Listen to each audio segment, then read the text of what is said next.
The holographic transmission flickered to life in the command center of Terran Defense Station Olympus, casting an eerie blue glow across the faces of those assembled.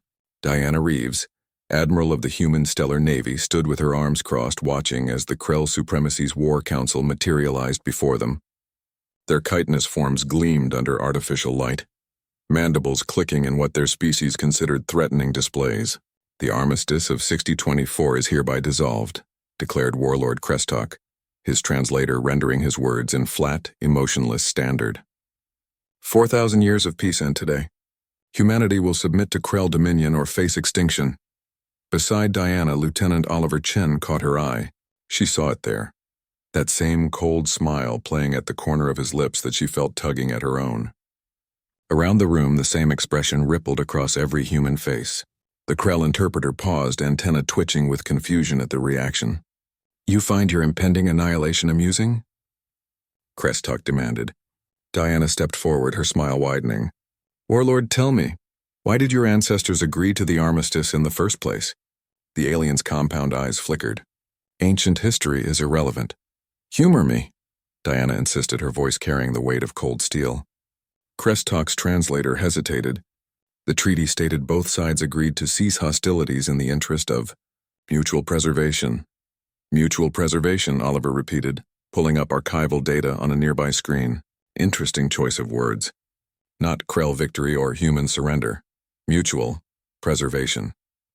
Diana began pacing, her boots echoing in the silent chamber. 4,000 years ago, the Krell Supremacy controlled 200 star systems. You were the dominant military power in this sector. You had conquered 17 different species. Your fleets numbered in the millions. We remain mighty, Krestok roared. "And yet," Diana continued, ignoring the outburst, "when you encountered humanity, a species that had barely achieved faster-than-light travel, possessed only 12 colonies, and fielded a navy of mere thousands, you agreed to peace." She paused, letting the words sink in. "Why?" The Krell warlord's silence spoke volumes. Oliver pulled up more data, his fingers dancing across holographic controls. "Because in the 3 years of skirmishes before the Armistice, humanity destroyed 40% of the Krell fleet. Because we boarded your capital ships and hunted your commanders through the corridors.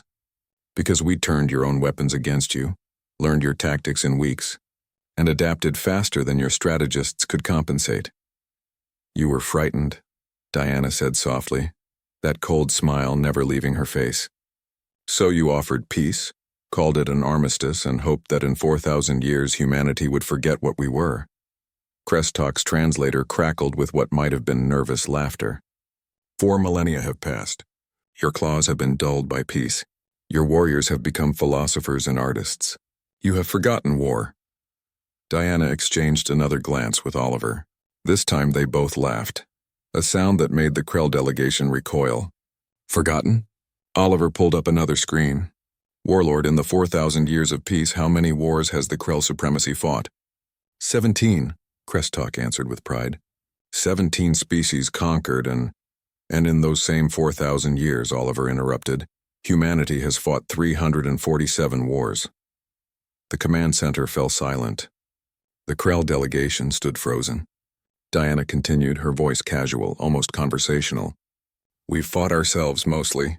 Civil wars, colonial rebellions, philosophical conflicts, resource disputes, cultural clashes, ideological purges. We've glassed our own planets, besieged our own stations, and sent billions of our own people to early graves."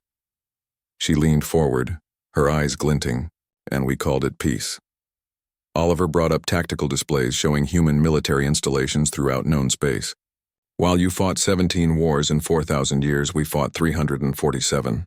While you celebrated your dominance, we perfected new methods of killing. While your warriors grew complacent with easy victories over inferior species, ours trained against the most dangerous opponent in the galaxy, each other.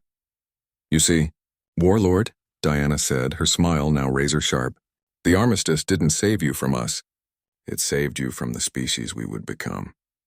4,000 years ago, you faced humanity in its infancy, primitive, inexperienced, learning war for the first time. You barely survived that encounter." She gestured to the displays surrounding them, showing the vast military-industrial complex humanity had built, shipyards that could produce fleets in months, Weapons that could crack planets. Soldiers whose genetic and cybernetic enhancements made them living weapons. Admirals who had cut their teeth on conflicts that made the ancient Krell wars look like border skirmishes. Now, Diana continued, you face humanity after 4,000 years of perfecting the art of war. After 40 centuries of innovation driven by our greatest talent, killing each other efficiently. After 4 millennia of peace that was anything but peaceful. Oliver pulled up final tactical assessments. Our analysts estimate the Krell supremacy will cease to exist as a political entity within 18 months. That's not arrogance, Warlord. That's mathematics. Krestok's mandibles worked soundlessly. Around him, his council stood paralyzed, finally understanding the magnitude of their error. Diana straightened, her expression shifting from cold amusement to professional courtesy.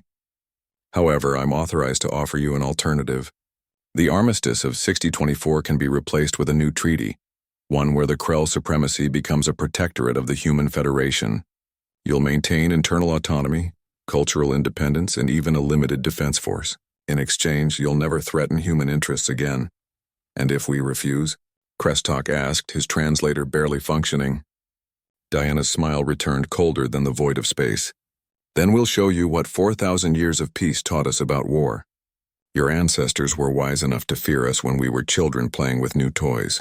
I wonder if you're wise enough to fear us now that we've grown up. The transmission ended, leaving the command center in darkness. Oliver moved to stand beside Diana, both of them staring out at the stars beyond the viewport. Do you think they'll accept? Oliver asked. Diana's reflection in the transparisteel showed that same cold smile. They will. Fear is a wonderful teacher, and humanity has had 4,000 years to perfect that lesson.